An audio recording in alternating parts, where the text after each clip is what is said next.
ராமன் செலுத்திய அம்புல காயப்பட்டு குற்றுயர ராவணன் இருக்கிறான். அந்த உயிர் பிரியாமல் இருக்குது.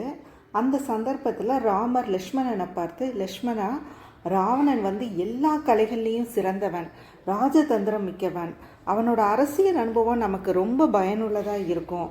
அதனால் நான் கேட்டதா போய் நீ ராவணன்ட்ட அறிவுரையை பெற்றுவா அப்படின்னு சொல்கிறாரு. உடனே லக்ஷ்மணனும் பவ்யமாக ராவணனோட கால் அடியில் நின்று, இலங்கேஸ்வரா, உன்னோட ஞானம் உன்னோட போயிடக்கூடாது, அழிஞ்சிடக்கூடாது. அதனால் நீ எனக்கு உபதேசிக்கிறது மூலமாக இந்த உலகம் ஃபுல்லாக பயன்பெறுவாங்க. அதனால் நீங்கள் எனக்கு உபதேசியுங்கள் அப்படின்னு சொல்லி வேண்டுறான். இது ராமர் உபதேசம் பெற்று வர சொல்லியிருக்கிறார் அப்படிங்கிற தகவலையும் கொடுக்குறான். உடனே லக்ஷ்மணனை பார்த்துட்டு சிரிச்சுக்கிட்டே ராவணன் ராமர் தன்னிடத்தில் வச்சிருக்கிற மதிப்பு அறிஞ்சு ரொம்ப சந்தோஷப்பட்டு அறிவுரைகளை சொல்கிறாரு. ஒரு காலத்தில் நான் சர்வ வல்லமை படைத்தவனாக இருந்தேன். அந்த சந்தர்ப்பத்தில் நவகிரகங்களும் யமனும் ஏன் இந்திரன் கூட எனக்கு கீழ்ப்படிந்தாங்க. அப்போ நான் எண்ணியது என்ன தெரியுமா? நாட்டில் உள்ள அனைவரும் சொர்க்கம் செல்லணும், நரகம்னு யாருக்குமே இல்லைன்னு உத்தரவு பிறப்பிக்கணும், ஒரு பறக்கிற ஏணியை அனைவரும் ஏறி செல்ல யமனை கொண்டே உருவாக்கணும் அப்படிங்கிறதான் என்னோடய ஆசையாக இருந்துச்சு. ஆனால் இந்த நல்ல எண்ணத்தை நான் செயல்படாமல் தள்ளி போட்டேன். இதோட விளைவு இன்றைக்கி அவதிப்படுறேன். சூர்பனகை என்கிட்ட சீதாதேவி அழகின் சிகரம் அப்படின்னு சொல்லி சீதாதேவியினோட அழகை வர்ணித்தார். அப்போ அவள் உனக்கு ஏற்றவள் அப்படின்னு சொன்ன உடனே அந்த செயலை தள்ளி போடாமல் உடனே புறப்பட்டேன்.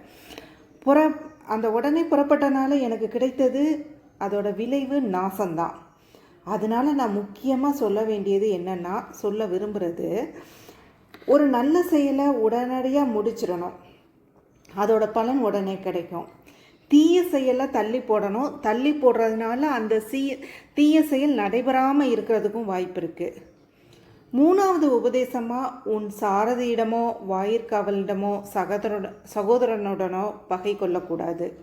அவங்கெல்லாம் உடனிருந்தே உன்னை துன்புறுத்துவாங்க, கொல்வாங்க அப்படிங்கிறாரு. அப்புறம் தொடர்ந்து நம்ம நாலாவது சொல்லக்கூடிய அறிவுரை என்னென்னா, தொடர்ந்து நம்ம வெற்றி வகை சூடினாலும் எப்போதும் நம்ம தான் வெல்வோம் அப்படின்னு மட்டும் நினைக்காத. அஞ்சாவது, உன் குற்றங்களை சுட்டி காட்டக்கூடிய நண்பனை நீ நம்பணும். 6, நான் அனுமனை சிறியவன் எடை போட்டது தவறு. அந்த மாதிரி எதிரியை சிறியவன் அப்படின்னு சொல்லி எளியவன் நீ எடை மட்டும் போட்டுறாத. 7வதாக சொல்கிறாரு, வானில் நட்சத்திரங்களை வளைக்க முடியும்னு நம்பாத. அதெல்லாம் நமக்கு வழிகாட்டிகள் தான். 8, பொறுமையை விட மேலான தவம் இல்லை. 9, திருப்தியை விட மேலான இன்பம் இல்லை. 10வது சொல்கிறாங்க, இரக்கத்தை விட உயர்ந்த அறம் இல்லை. 11, மன்னித்தலை விட ஆற்றல் மிக்க ஆயுதம் இல்லை அப்படின்னு சொல்லி தன்னுடைய அறிவுரையை லக்ஷ்மணனுக்கு உபதேசித்தார்.